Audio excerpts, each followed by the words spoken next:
Selamat petang. Hari ni kita projek untuk nak lengkapkan telaga. So kita pergi ambil kayu tadi kat dalam hutan tu. Kita dah tebang lah tiang telaga tu. Kita nak buat. Ini kita belah.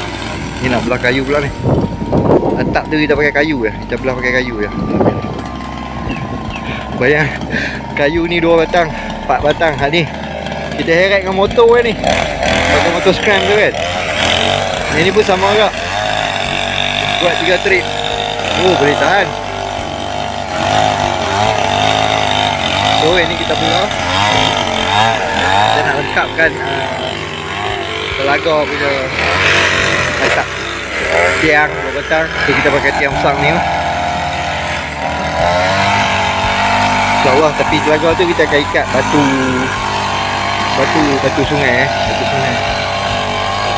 So kawan-kawan mai dekat bantu. Alhamdulillah.